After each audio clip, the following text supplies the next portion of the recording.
Halo Sobat Movie, di video kali ini saya akan membahas sebuah film bergenre action yang dibintangi oleh Daniel Craig yang berperan sebagai agen mata-mata Inggris. Inilah No Time to Die. Film ini merupakan sequel lanjutan dari film James Bond sebelumnya, yaitu Spectre yang rilis pada tahun 2015. Di akhir film sebelumnya, Bond memutuskan keluar dari MI6 dan menikah dengan Madeleine yang merupakan anak dari Mr. White. Saat itu, Mr. White meminta Bond untuk menjaga Madeleine setelah kematiannya. Film dibuka dengan kilas balik kehidupan Madeleine kecil yang saat itu tinggal di sebuah rumah terpencil bersama sang ibu yang suka mabuk-mabukan dan ayahnya Mr. White yang sangat jarang pulang ke rumah. Hari itu, saat Madeleine memeriksa keadaan ibunya yang sedang mabuk, tiba-tiba dia melihat sesosok pria bertopeng mendekati rumahnya. Madeleine coba memberitahu ibunya, tapi karena mabuk parah, ibunya tak terlalu mengabaikan Madeleine.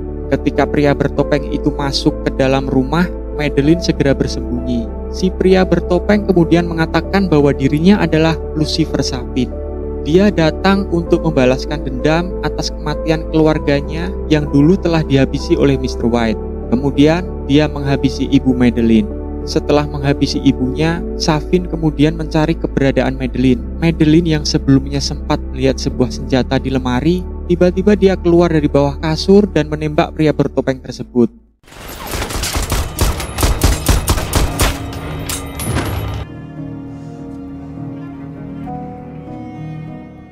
Ketika Madeleine menarik mayat Sabin, ternyata dia belum mati dan terbangun dari pingsannya. Seketika itu, Madeleine pun kabur. Dan sialnya, dia terperosok ke dalam retakan es.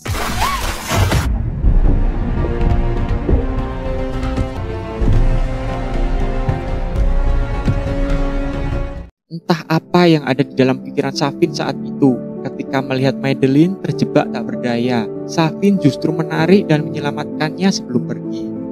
Kemudian cerita kembali ke masa sekarang. Saat itu, Bond dan Madeleine sedang menikmati bulan madu mereka di sebuah tempat di Italia. Mereka menginap di sebuah hotel, tempat orang-orang biasa membakar setarik kertas berisikan rahasia dan impian mereka. Dan hal itu pun dilakukan oleh Madeleine.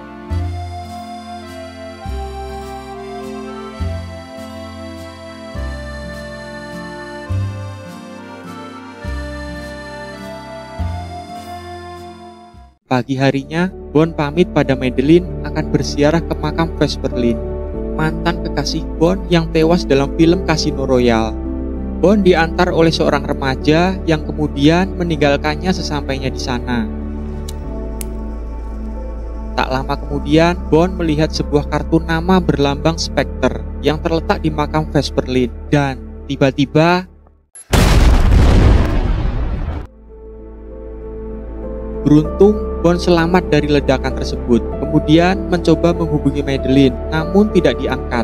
Bond segera bergegas kembali ke hotel. Tetapi tiba-tiba anak buah Spectre bermunculan dari berbagai arah dan terus mengejar Bond.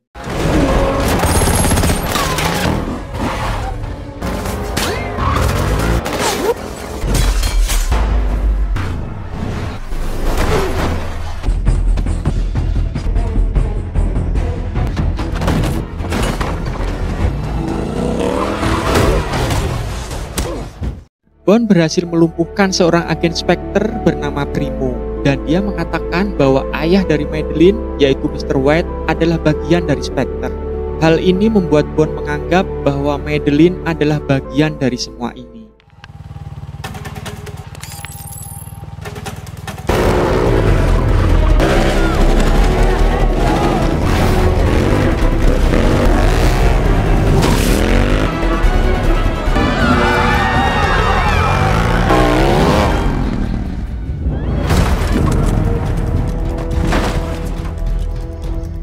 Setibanya di hotel, Bond bertanya kepada Madeleine bagaimana Spectre bisa mengetahui keberadaannya. Bond mencurigai Madeleine, tapi Madeleine mengatakan bahwa dia tak melakukan apapun. Kemudian Bond segera membawa pergi Madeleine. Saat di mobil, Madeleine ingin mengatakan suatu rahasia pada Bond, tapi belum sempat mengatakannya, Bond langsung melajukan kendaraannya. Ternyata anak buah Spectre terus mengejarnya. Dalam pelarian itu, tiba-tiba handphone Madeleine berbunyi, dan ketika diangkat, ternyata itu adalah panggilan telepon dari pimpinan Spectre, yaitu Ernest Stavro Blofeld, yang tak lain merupakan kakak tiri dari Bond sendiri.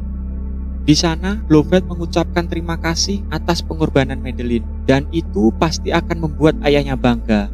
Tiba-tiba, Bond yang merasa dikhianati menghentikan laju mobilnya.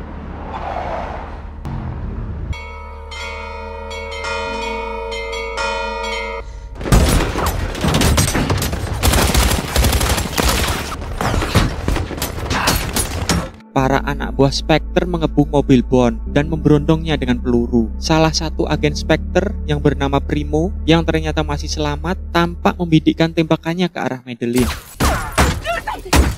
James! Say something, James!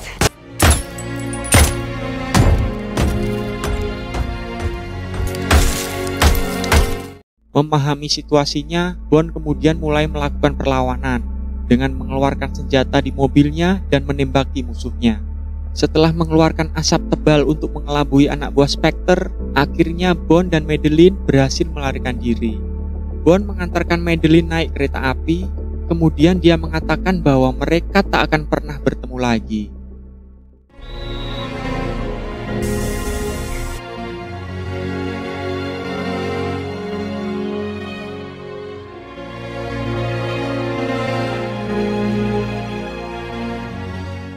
Singkat cerita, 5 tahun kemudian, Spectre membobol sebuah laboratorium MI6, tempat di mana Profesor Obruchev sedang mengembangkan penelitiannya. Obruchev menciptakan sebuah senjata biologis yang mengandung nanobot bernama Herakles yang dapat menginfeksi targetnya melalui sentuhan dan hanya akan aktif pada DNA yang telah ditentukan. Setelah mendapatkan Obruchev dan hasil penelitiannya, kemudian Spectre pun menghancurkan laboratorium tersebut.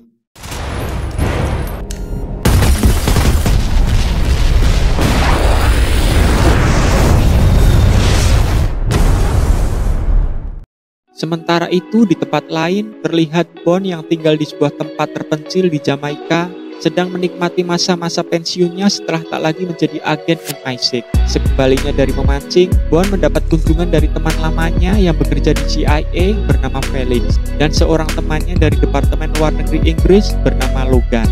Kedatangan mereka adalah untuk meminta Bond menyelamatkan Profesor Obruchev beserta penelitiannya dari tangan Spectre. Namun saat itu Bond menolak. Nice to see you again, Felix. Ternyata di sana juga ada Primo yang menguping pembicaraan mereka. Dan Bond juga berpapasan dengan seorang wanita yang merupakan salah satu agen dari MI6. Ketika akan pulang, Bond mengalami masalah dengan mobilnya. Kemudian si wanita yang diketahui bernama Nomi menawarinya tumpangan. Sesampai di rumah Bond, barulah Nomi mengatakan bahwa dirinya adalah agen yang menggantikan Bond sebagai 007 di MI6. Kedatangannya adalah meminta Bond untuk tidak ikut campur dalam masalah Obruchev. Lalu Bond menghubungi M untuk menanyakan apa yang sedang ia rencanakan dengan mempekerjakan Profesor Obruchev. Di situ kembali M mengingatkan Bond untuk tidak ikut campur dalam urusan ini. Kemudian M meminta Q untuk memantau keadaan Blofeld yang ternyata sedang ditahan di sebuah fasilitas tahanan berkeamanan tingkat tinggi di bawah pemantauan MI6.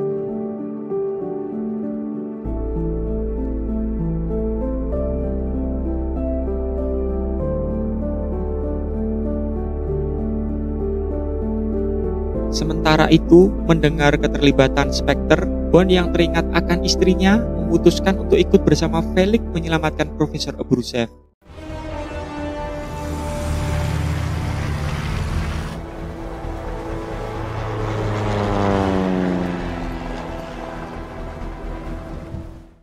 Bond berangkat ke Santiago menemui seorang wanita cantik bernama Paloma yang akan menjadi penghubungnya selama menjalankan misi ini.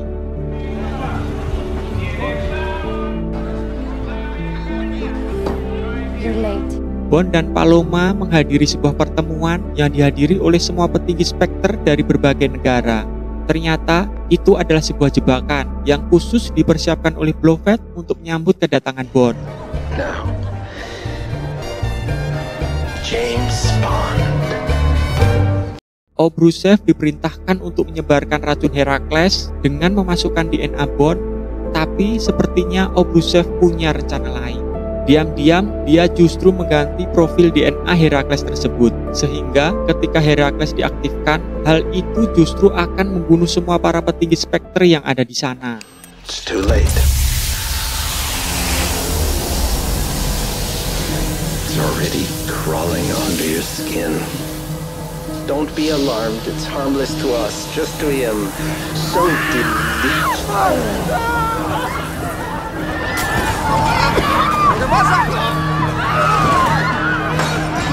Dalam situasi kepanikan, Obrushev mencoba melarikan diri. Bond dan Paloma yang menyadari hal itu berhasil menangkapnya serta mengamankan sebuah flash disk milik Obrushev. Sementara itu, anak buah Spectre terus mengejar mereka.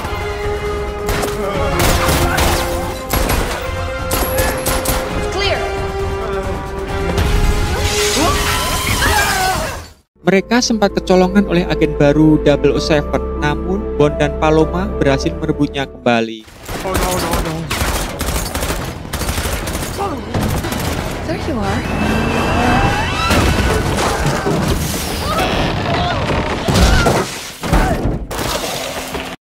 Setelah menyelesaikan misi membawa Obrushev, Bond dan Paloma pun berpisah.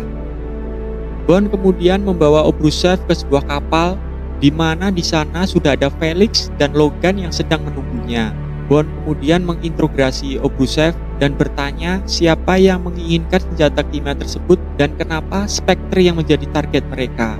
Mendengar hal itu, Logan meminta Obrushev untuk tutup mulut. Tapi Obrushev mengatakan bahwa M adalah orang yang memerintah untuk membuat senjata tersebut, tetapi ada orang lain yang memerintahkannya untuk mensabotase.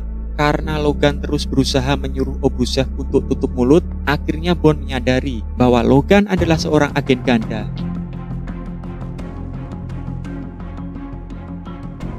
Selanjutnya terjadi perebutan senjata antara Bond dan Logan yang membuat Felix tertembak.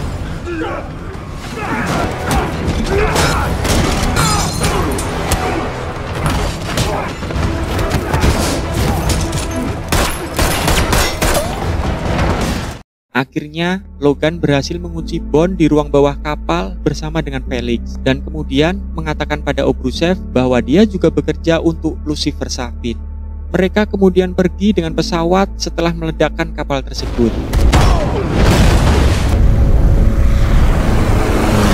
Bond mencoba menyelamatkan Felix, namun itu tak berhasil dan Felix pun tewas.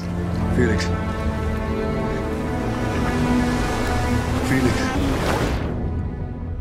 Bond kemudian pergi ke kantor MI6. Di sana, dia disambut oleh Moneypenny dan mengantarnya ke ruangan M. Bond meminta izin M untuk bertemu dengan Blofeld di penjara Belmarsh untuk mengetahui pada siapa Obrushev dan Logan bekerja. Namun M menolaknya karena Blofeld adalah satu-satunya yang tersisa dari Spectre dan tak ingin mengambil resiko. Moneypenny yang melihat kekesalan Bond menawarkan bantuan tanpa sepengetahuan M. Mereka meminta bantuan pada Q untuk mencari tahu apa yang ada di dalam flash disk milik Obrushev. Ternyata itu adalah pusat data DNA dari penelitian yang dilakukan oleh Obrushev selama ini. Dan bukan hanya DNA Spectre saja, ternyata di dalamnya terdapat juga ribuan DNA orang-orang penting di dunia. Sadar akan menjadi ancaman serius, Bond kemudian meminta Q untuk membujuk M agar dapat memasukkannya ke penjara Belmarsh. Karena dia yakin Blofeld pasti mengetahui siapa di balik semua ini. Tapi masalahnya, Blofeld hanya mau berbicara dengan satu orang saja, yaitu psikiater pribadinya, yang tak lain adalah Madeleine. Sementara itu di ruang kerjanya, Madeleine dikagetkan dengan kedatangan Lucifer Safin, yang dulu pernah membunuh ibunya sekaligus menyelamatkan nyawanya. Safin tahu bahwa Madeleine adalah psikiater kepercayaan Blofeld. Dia meminta Madeleine membantunya membalaskan dendam dengan pergi ke penjara Belmarsh menemui Blofeld dengan membawa Herakles bersamanya, atau dia akan membunuh orang yang dia cintai. Kembali ke kantor MI6, Bond kembali diaktifkan menjadi agen 007. Lalu di sana M menjelaskan bahwa Herakles dirancang sebagai senjata paling efisien untuk MI6 yang dapat berpindah dari satu manusia ke manusia lain tanpa membahayakan, sehingga dia dapat mencapai sasaran yang dituju. Tapi Obrushev memodifikasinya hingga dapat membunuh siapa saja yang berhubungan dengan sasaran. Mengingat situasi yang semakin berbahaya, akhirnya M mengizinkan Bond untuk menemui Blofeld di penjara Belmarsh. Di momen itulah untuk pertama kalinya setelah 5 tahun, akhirnya Bond bertemu dengan istrinya, Madeleine. Di situ Bond dan Madeleine tampak sangat canggung satu sama lain. Kemudian Madeleine dan Bond pun masuk ke dalam ruangan untuk bertemu dengan Blofeld. Namun ketika Blofeld akan keluar, Madeleine memutuskan untuk mengurungkan niatnya dan meminta keluar dari ruangan tersebut. Tapi sebelum keluar, Bond sempat menyentuh tangan Madeleine, dan ketika percakapan Bond dan Blofeld berakhir ricuh, Blofeld pun tewas setelah Bond mencekiknya. Jesus, open the door.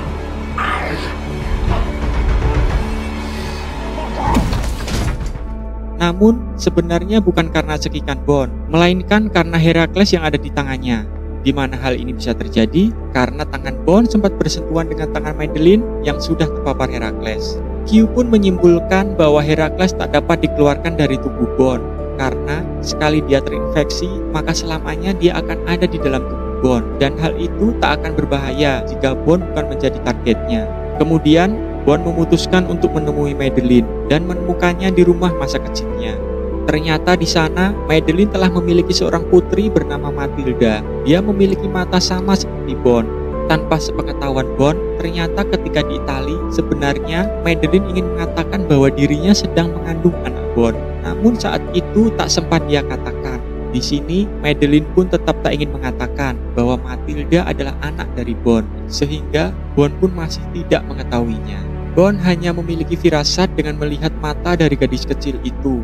Lalu, Madeleine membawa Bond ke ruang kerja ayahnya. Di sana, dia memberitahu Bond mengenai masa lalu ayahnya dan seorang pria bernama Safin yang menjadi dalang di balik tewasnya Blofeld, dan juga orang yang telah memerintahkan Obrushev untuk mensabotase Herakles. Madeleine juga menginformasikan bahwa Safin juga memiliki sebuah pulau keluarga, dan Madeleine yakin bahwa disitulah pusat dari pengembangan Herakles. Mendapat informasi tersebut, kemudian Bond menghubungi Q untuk melacak Safin dan pulau yang dimaksud Madeleine dengan mengirimkan sebuah foto yang dia dapatkan. Kemudian setelah mendapatkan lokasi pulau tersebut, Q langsung menghubungi M dan memberitahukan bahwa lokasinya terletak di perairan sengketa antara Jepang dan Rusia. Melalui tampilan citra satelit Jepang, aktivitas mencurigakan terpantau di pulau tersebut. Bond yang sebelumnya meminta Nomi untuk melacak Logan mendapat koordinat bahwa saat ini Logan berada tak jauh dari lokasi Bond, sehingga dia yakin bahwa Logan sedang mengincar Madeleine. Lalu mereka segera berkemas dan pergi meninggalkan rumah tersebut. Di tengah perjalanan, tiba-tiba mereka dibuntuti oleh 2 mobil tak dikenal. Bond segera mengambil jalur lain dan terjadi kejar-kejaran.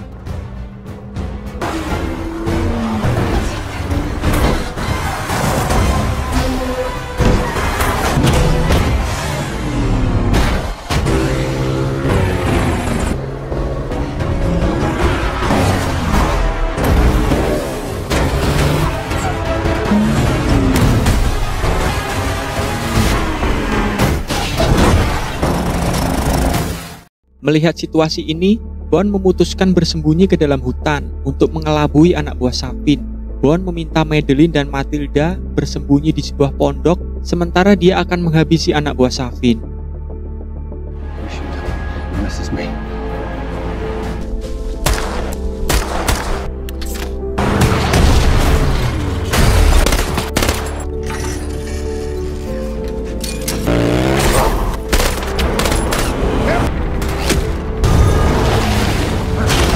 Logan yang terjepit meminta Bond untuk membantunya.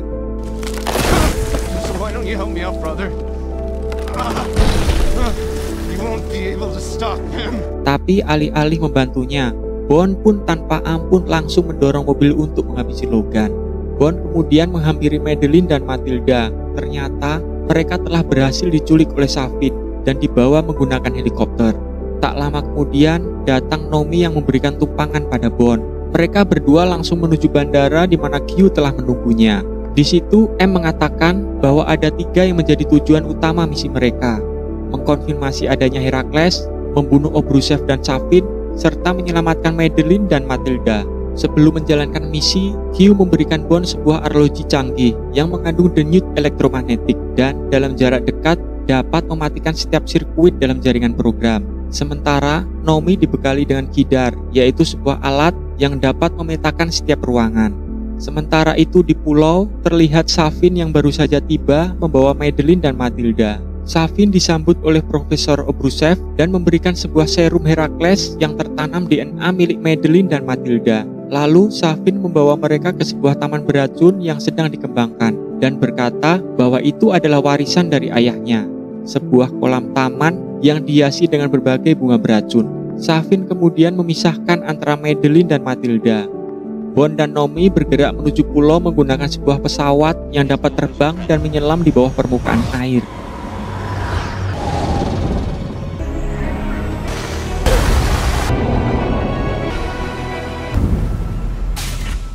Sesampainya di pulau tersebut, Bond langsung mematikan kamera pengintai menggunakan arloji dan menyisir seluruh ruangan yang dipandu oleh Q dengan bantuan pemetaan ruang dari Kidar yang dibawa oleh Nomi.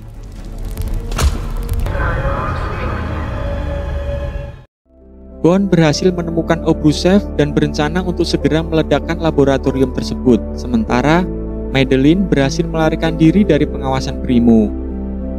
Ketika Bond akan meledakkan laboratorium, tiba-tiba Safin menyuruh Bond untuk segera menyerahkan diri atau dia akan menghabisi Matilda.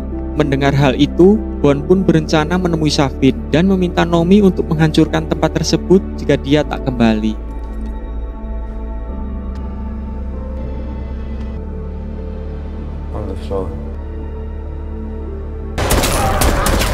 Sesampainya di tempat Safin, Bond berhasil menghabisi anak buah Safin. Namun sayang, Safin berhasil melarikan diri dan membawa Matilda. Dalam pelariannya, Matilda berusaha berontak dan menggigit tangan Safin. Lalu Safin membiarkan Matilda pergi begitu saja. Di tempat lain, Nomi akhirnya menghabisi Profesor Obruchev dan membubarkan semua pekerja di fasilitas tersebut. Sementara Bond yang sedang berusaha mencari tahu keberadaan Safin, dia berhasil bertemu dengan Madeline dan mereka juga menemukan Matilda yang bersembunyi di bawah sebuah meja. Lalu Bond meminta Nomi untuk segera membawa Madeline dan Matilda, sementara dirinya akan menyelesaikan misi untuk memburu Safin. Bond kemudian menuju ruang kontrol dan meminta Q untuk menghubungi kapal angkatan laut untuk segera mempersiapkan rudal agar dapat menghancurkan fasilitas tersebut. Q mengatakan untuk menghancurkan fasilitas tersebut, Bond harus memastikan palkanya tetap terbuka atau semua akan percuma karena pulau itu dilindungi oleh lapisan yang sangat kuat.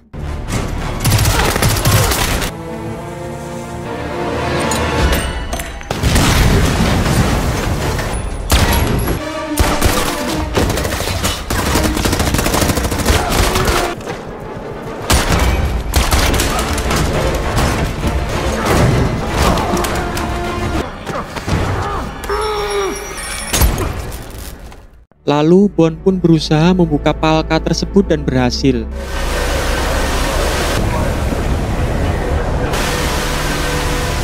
Bond kemudian bergegas mencari Safin. Sementara itu, kapal angkatan laut menembakkan rudalnya menuju pulau. Bond hanya memiliki waktu 9 menit sebelum terjadi ledakan. Namun sayangnya, tiba-tiba palkanya kembali tertutup. Ketika Bond kembali menuju ruang kontrol, tiba-tiba saja Safin muncul dan menembaknya.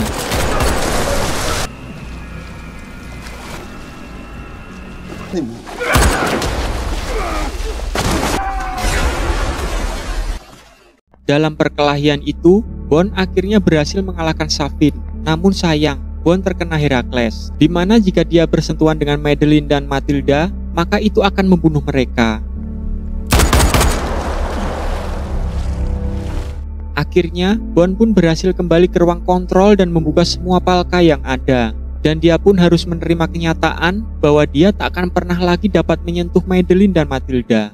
Untuk terakhir kalinya, Bond meminta Q untuk menghubungkan panggilannya dengan Madeline. Dalam percakapan itu, Bond menyampaikan kepada Madeline bahwa ia tak akan selamat dan menyampaikan terima kasih pada Madeline yang telah melahirkan dan menjaga anaknya.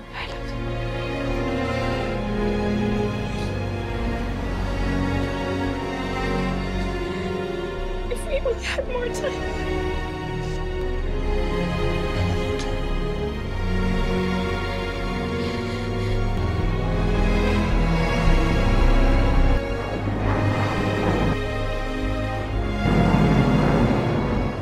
Scene ini pun diakhiri dengan Bond yang bersiap menunggu kedatangan rudal-rudal yang akan menghancurkan pulau tersebut. Di akhir film, semua tampak berduka atas kejadian itu. Mereka kehilangan satu-satunya agen terbaik yang selalu bisa diandalkan. Akhirnya, Madeline dan Matilda kembali melanjutkan hidupnya bersama menuju kota Matra di Italia, tempat di mana dulu dia dan Bond bersama, dan film pun selesai. Baiklah Sobat Movie, demikian alur cerita film James Bond, No Time to Die. Terima kasih buat kalian yang udah menonton, dan jangan lupa klik tombol like dan subscribe. Oke, dan bye-bye.